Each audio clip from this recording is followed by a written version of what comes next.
RG कर विरोध प्रदर्शन का नेतृत्व करने वाले जूनियर डॉक्टरों की पोस्टिंग में आखिरी समय में बदलाव से आक्रोश। स्वास्थ्य भवन में डॉक्टरों ने किया धरना। डॉक्टर देबाशीष हालदार, डॉक्टर अनिकेत महतो और डॉक्टर अशफाकुल्ला नायक समेत अन्य लोगों की बॉन्ड पोस्टिंग बदल दी गई। WBDF ने डॉक्टर हालदार के तबादले को दंडात्मक राजनीति से प्रेरित करार दिया। मंगलवार को स्वास्थ्य भवन में उन डॉक्टरों की अस्पताल में तैनाती में बदलाव के बाद आक्रोश देखा गया, जो आरजी कर विरोध प्रदर्शनों के दौरान प्रमुख चेहरे थे। सोमवार को 778 डॉक्टरों की सूची जारी होने के बाद डॉक्टर देबाशीष हल्दर, जिन्हें 27 फरवरी 2025 को काउंसलिंग के माध्यम से हावड़ा जिला अस्पताल में मेरिट के आधार पर आवंटित किया गया था, ने पाया कि अंतिम सूची में मालदा के गाजोल अस्पताल में उनके आवंटन को अनोखे ढंग से बदल दिया गया। मंगलवार को 800 वरिष्ठ डॉक्टरों की एक और सूची जारी की गई। डॉक्टर अनिकेत महतो, जिन्हें पहले आरजी कर मेडिकल कॉलेज में मेरिट के आधार पर नियुक्त किया गया था, को अंततः रायगंज मेडिकल कॉलेज में नियुक्त किया गया। इस बीच डॉक्टर अशफाकुल्ला नायक, जिन्हें आरामबाग मेडिकल कॉलेज आवंटित किया गया था, उनकी पोस्टिंग बदलकर पुरुलिया मेडिकल कॉलेज एंड अस्पताल कर दी गई।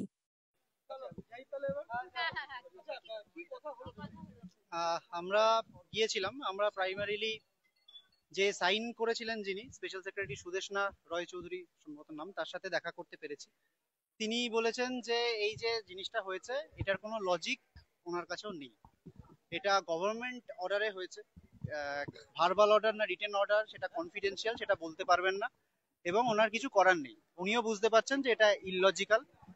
কাউন্সিলিং হয়ে এটা হওয়ার পর কেন এটা হয়েছে উনিও বলতে পারবেন না, কিন্তু তিনি বলেছেন যে তাকে ডিউটি করতে হয়, তাকে ওপর থেকে বলা হয়েছে, তাই এটা করা হয়েছে, এইটুকু বলেছে। এবং সেকেন্ড যেটা হয়েছে সেটা হচ্ছে যে হেলথ সেক্রেটারি নিগম স্যার, তার সাথে আমরা দেখা করতে চেয়েছিলাম, তিনি দেখা করতে এখনো রাজি হননি। তিনি যখন রাস্তা দিয়ে যাচ্ছিলেন তখন আমাদের সাথে দেখা হয়েছে। তিনি বলেছেন যে গভর্নমেন্ট চাইলে যা খুশি করতে পারে, কাউন্সিলিং এর কোনো মানে নেই। উনি যা বলেছেন তার মানে হচ্ছে কাউন্সিলিং হতেই পারে, কিন্তু কাউন্সিলিং হওয়া মানেই যে তোমাকে সেই পোস্টিং দেওয়া হবে তার কোনো মানে নেই। গভর্নমেন্ট চাইলে যা খুশি করতে পারে। আমরা জিজ্ঞাসা করি যে তাহলে এতজনের মধ্যে 777 জনের মধ্যে একজনের ক্ষেত্রে কেন এরকম করা হলো, এটা কি রকম পাবলিক সার্ভিসের উন্নতি করছে? উনি কোনো জবাব দেননি এবং আর কোনো কথা বলবেন না বলেছেন। এই কথা বলতে বলতেই আমরা সেকেন্ড একটা জিনিস জানতে পারলাম, আমাদের জুনিয়র ইয়ারের যারা, অর্থাৎ অনিকেত আশফাক, তাদেরও একটা লিস্ট বেরিয়েছে এই মুহূর্তে। 871 জনের লিস্ট বেরিয়েছে এবং তার মধ্যেও একদম স্পেসিফিক ভাবে অনিকেত মাহাতো এবং আশফাক, এই দুজনেরটাই আমরা দেখেছি। তারা যে অ্যালটেড লিস্ট হয়েছিল, একজন আরজিকর একজন আরামবাগ, সেটাকে চেঞ্জ করে একজনকে পাঠানো হয়েছে রায়গঞ্জে, একজনকে পাঠানো হয়েছে পুরুলিয়াতে একইভাবে। ফলত এটা এখন আমাদের কাছে স্পষ্ট যে এটা একদম স্পষ্টতই প্রতিহিংসার জায়গা। এবং হেলথ সেক্রেটারির সাথে আমরা দেখা করবো বলেছি, তিনি বলেছেন দেখা করতে পারবেন না। তিনি বলেছেন আমি রাস্তায় যেতে যেতে যেটুকু কথা বলেছি সেটাই আমার কথা, আমি আর মিটিং করে বা দেখা করে কোনো কথা বলতে পারবো না। ফলত আমরা এখন দেখা করার জন্য, মানে উনি যাচ্ছিলেন রাস্তা দিয়ে তখন আমাদের সাথে দেখা হয়েছে, তখন তিনি বলেছেন, হ্যাঁ কিন্তু করিডোর, নট ইন, মানে তার মিটিং প্লেসে নয়।